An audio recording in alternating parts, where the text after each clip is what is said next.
그러므로 안식일에 이러한 일을 행하신다 하여 유대인들이 예수를 박해하게 된지라. 예수께서 그들에게 이르시되 내 아버지께서 이제까지 일하시니 나도 일한다 하시매 유대인들이 이로 말미암아 더욱 예수를 죽이고자 하니 이는 안식일을 범할 뿐만 아니라 하나님을 자기의 친아버지라 하여 자기를 하나님과 동등으로 삼으심이로라. 그러므로 예수께서 그들에게 이르시되 내가 진실로 진실로 너희에게 이르노니 아들이 아버지께서 하시는 일을 보지 않고는 아무것도 스스로 할 수 없나니 아버지께서 행하시는 그것을 아들도 그와 같이 행하느니라. 아버지께서 아들을 사랑하사 자기가 행하시는 것을 다 아들에게 보이시고 또 그보다 더 큰 일을 보이사 너희로 놀랍게 여기게 하시리라. 아버지께서 죽은 자들을 일으켜 살리심같이 아들도 자기가 원하는 자들을 살리느니라. 아버지께서 아무도 심판하지 아니하시고 심판을 다 아들에게 맡기셨으니 이는 모든 사람으로 아버지를 공경하는 것 같이 아들을 공경하게 하려 하심이라. 아들을 공경하지 아니하는 자는 그를 보내신 아버지도 공경하지 아니하느니라.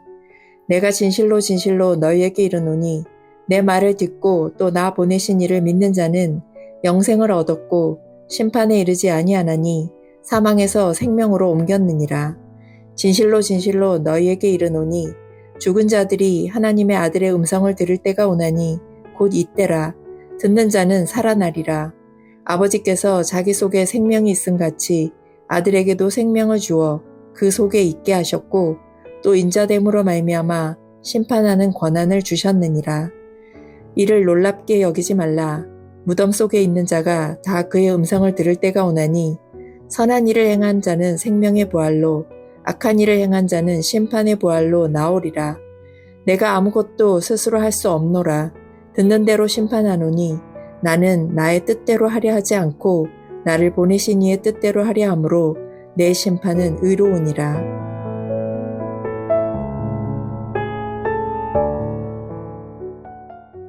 오늘 본문은 안식일에 병자를 고치신 예수님을 향한 유대인들의 박해로 시작이 됩니다.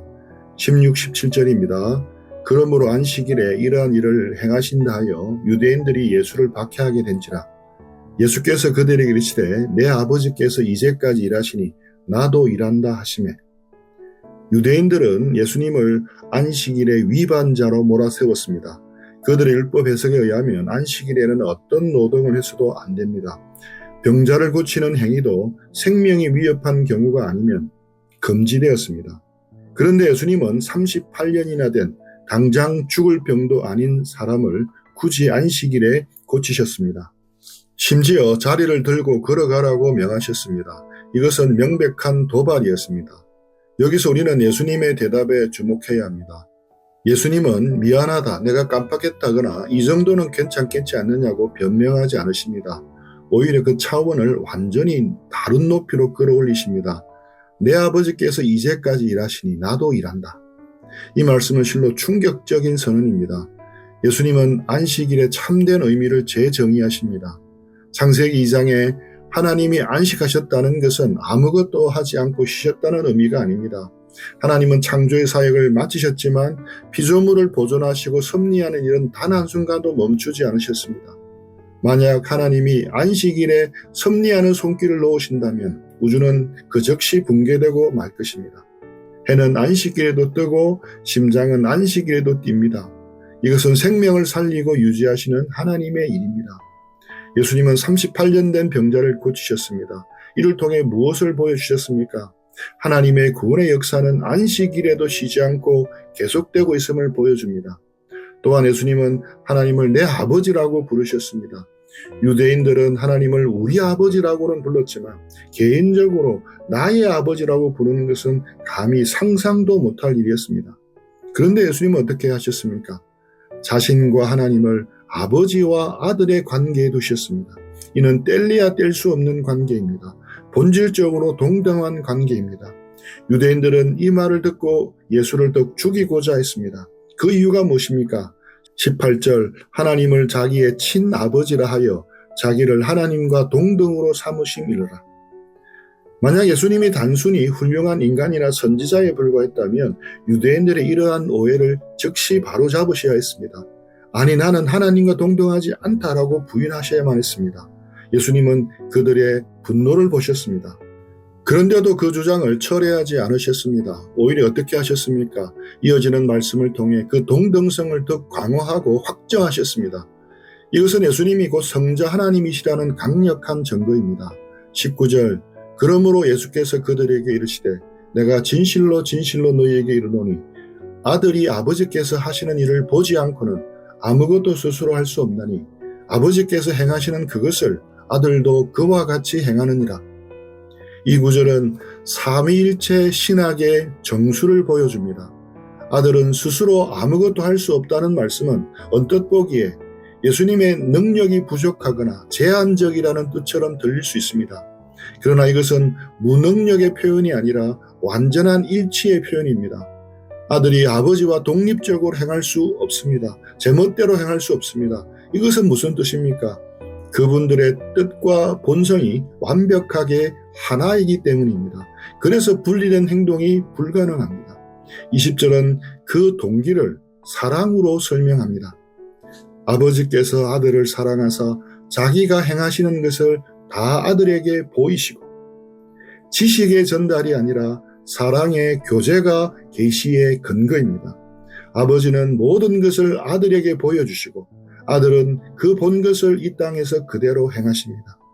그러므로 우리가 예수님을 볼 때 우리는 곧 하나님 아버지를 보는 것입니다.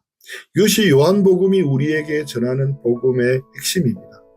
예수님은 아버지와 동등하다는 주장을 두 가지 권능을 통해 입증하십니다. 그것은 바로 생명을 주는 것과 심판하는 것입니다. 21절 아버지께서 죽은 자를 일으켜 살림같이 아들도 자기가 원하는 자들을 살리시느니라. 구약 성경에 생명을 주고 죽은 자를 살리는 권한은 오직 여호와 하나님께만 속한 고유 권한이었습니다. 그런데 예수님은 지금 그 권한이 자신에게도 똑같이 있다고 선언하십니다. 더 나아가 22절에서는 아버지는 아무도 심판하지 않으시고 심판을 다 아들에게 맡기셨다라고 하십니다. 세상의 마지막 날 심판의 보좌에 앉으실 분은 바로 우리가 믿는 예수님입니다. 하나님이 심판권을 아들에게 전적으로 위임하신 이유가 무엇입니까? 23절이 그 답을 줍니다. 이는 모든 사람으로 아버지를 공경하는 것 같이 아들을 공경하게 하려 하심이라. 오늘날 많은 사람들이 예수님을 훌륭한 성인이나 도덕적 스승으로 존경한다라고 말합니다. 그러나 예수님을 하나님 아버지와 똑같이 공경하지 않는다면 그것은 불신앙입니다. 하나님은 당신의 아들 예수님이 창조주 하나님과 동일한 영광과 예배를 받기를 원하십니다. 아들을 공경하지 않는 자는 아버지를 공경하지 않는 자입니다. 이것이 기독교 신앙이 가진 배타성입니다. 동시에 이것이 기독교 신앙이 가진 영광스러움입니다. 24절은 오늘 본문의 핵심 구절입니다. 우리의 구원에 대한 가장 확실한 보증이 되는 말씀입니다. 내가 진실로 진실로 너희에게 이르노니 내 말을 듣고 또 나 보내신 이를 믿는 자는 영생을 얻었고 심판에 이르지 아니하나니 사망에서 생명으로 옮겼느니라. 여기서 예수님은 진실로 진실로 헬라어로 아멘 아멘이라는 표현을 쓰시며 말씀의 엄중함을 강조하십니다. 이 한 절 속에는 구원의 과거, 현재, 미래가 다 담겨 있습니다. 영생을 얻었고 이는 현재형입니다. 영생은 죽어서 가는 천국만이 아닙니다. 예수님을 믿는 그 순간 하나님의 생명이 우리 안에 들어와 우리는 이미 영생을 소유한 자가 됩니다. 심판에 이르지 아니하나니 이는 미래에 대한 약속입니다. 마지막 날의 정죄함이 우리에게는 없습니다. 그리스도께서 십자가에서 모든 심판을 대신 받으셨기 때문입니다. 사망에서 생명으로 옮겼느니라. 이는 과거형으로 완료형입니다. 이것은 이미 일어난 사건이며 취소될 수 없는 확정된 사실입니다. 우리는 영적 사망의 상태에서 생명의 나라로 국적이 완전히 바뀌었습니다. 이것을 신학적으로 실현된 종말론이라고 부릅니다. 마지막 날에 일어날 부활과 생명이 예수 그리스도를 믿는 믿음 안에서 이미 우리에게 시작된 것입니다. 이것이 복음입니다. 25절입니다. 진실로 진실로 너희에게 이르노니 죽은 자들이 하나님의 아들의 음성을 들을 때가 오노니 곧 이때라. 듣는 자는 살아나리라. 여기서 예수님은 또다시 진실로 진실로 아멘 아멘을 외치십니다. 중요한 말씀이라는 뜻입니다. 그런데 이 구절을 잘 보면 28절과 비슷해 보이지만 결정적인 차이가 있습니다. 바로 이때라, 곧 이때라는 표현입니다. 이 25절에 나오는 죽은 자들은 무덤 속에 있는 시신들이 아닙니다. 영적으로 죽은 자들입니다. 허물과 죄로 죽어 하나님과 단절된 자연인 상태의 죄인들을 의미합니다. 세상 사람들은 멀쩡히 걸어다니고 숨을 쉬니 살아있다고 착각합니다. 하지만 하나님 보시기에 그들은 걸어다니는 시체와 같습니다. 영혼의 생명이 없기 때문입니다. 그런데 기적이 일어납니다. 하나님의 아들의 음성을 들을 때가 오나니 곧 이때라. 바로 지금 복음이 선포되는 이 현장이 기적의 시간입니다. 예수님이 나사로의 무덤 앞에서 외치셨습니다. 나사로야 나오라. 그러자 죽은 자가 반응했습니다. 이와 같은 일이 일어납니다. 영적으로 죽어 있는 죄인이 그리스도의 복음을 듣습니다. 그리고 반응하여 살아납니다. 이것이 바로 중생입니다. 첫 번째 부활입니다. 이것은 창조의 능력입니다. 하나님은 없는 것을 있는 것처럼 부르십니다. 그 능력이 설교 강단을 통해서 선포됩니다. 전도자의 입술을 통해서 선포됩니다. 그때 어떤 일이 일어납니까? 죽은 영혼이 그 음성을 듣습니다. 그리고 살아나는 역사가 일어납니다. 여러분이 지금 이 자리에 앉아 하나님의 말씀을 듣고 아멘이라고 화답하고 있다면 여러분은 이미 첫 번째 부활에 참여한 기적의 주인공들입니다. 그렇다면 예수님은 죽은 자를 어떻게 살리시겠습니까? 26절 아버지께서 자기 속에 생명이 있음같이 아들에게도 생명을 주어 그 속에 있게 하셨고, 우리 인간은 스스로 생명을 만들 수가 없습니다. 부모로부터 받았고 음식과 공기를 통해 유지해야 합니다. 생명이 의존적입니다. 그러나 하나님은 다릅니다. 하나님은 생명의 근원 그 자체에 있습니다. 그런데 놀랍게도 성부 하나님께서 이 생명의 원천 되심을 성자 예수님에게 그대로 주셨습니다. 예수님은 단순히 생명을 전달하는 파이프라인이 아닙니다. 그분 자신이 생명 그 자체이십니다. 그러기에 예수님을 영접하는 것은 생명 그 자체를 내 안에 모시는 것입니다. 더 나아가 27절을 보십시오. 또 인자됨으로 말미암아 심판하는 권한을 주셨느냐.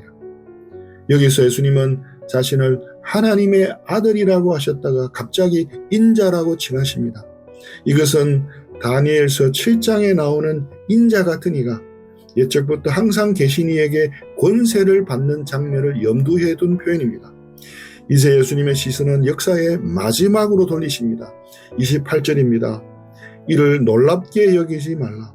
무덤 속에 있는 자가 다 그의 음성을 들을 때가 오나니. 25절에서는 곧 이때라 하셨지만 여기서는 미래형입니다. 그리고 대상이 죽은 자들에서 무덤 속에 있는 자로 구체화됩니다. 이것은 비유가 아닙니다. 장차 주님이 재림하시는 날 일어날 역사적이고 물리적인 육체의 부활을 말씀하시는 것입니다. 우리의 육체는 흙으로 돌아갑니다. 그러나 주님이 호령하시는 그날이 옵니다. 그때 무슨 일이 일어납니까? 이 썩을 몸이 썩지 아니할 영광스러운 몸으로 변화됩니다. 그리고 무덤을 박차고 나올 것입니다. 그런데 그 부활의 결과는 둘로 극명하게 갈립니다. 29절 선한 일을 행한 자는 생명의 부활로, 악한 일을 행한 자는 심판의 부활로 나오리라. 여기서 우리는 오해하지 말아야 합니다. 선한 일을 행한 자라고 하니 행위 구원을 말하는 것 같습니다. 착한 일을 많이 해야 천국 간다는 뜻입니까? 결코 아닙니다. 성경 전체의 문맥을 살펴봅시다. 앞선 24절에 보면 믿는 자는 영생을 얻었고라고 말합니다. 이를 비추어 볼 때 여기서 말한 선한 일은 무엇입니까? 믿음의 열매로서의 삶을 의미합니다. 믿음은 반드시 행위로 증명이 됩니다.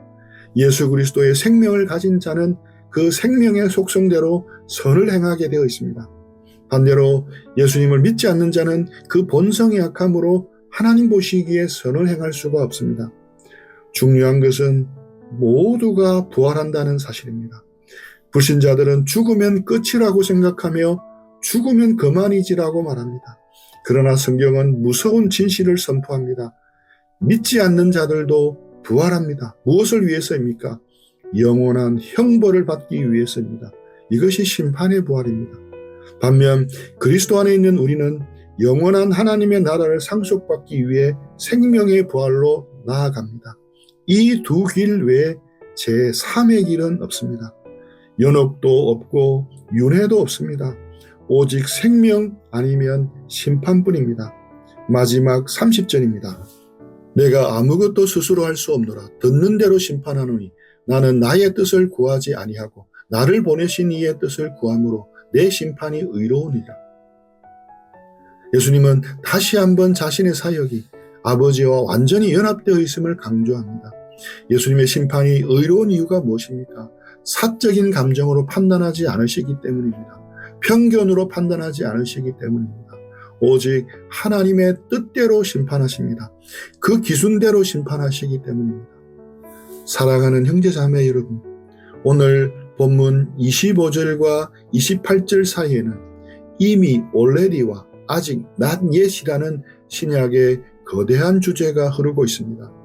우리는 예수님을 믿음으로 이미 영생을 얻었습니다. 영적으로 살아났고 하나님의 자녀가 되었습니다. 그러나 우리는 아직 완성되지 않았습니다.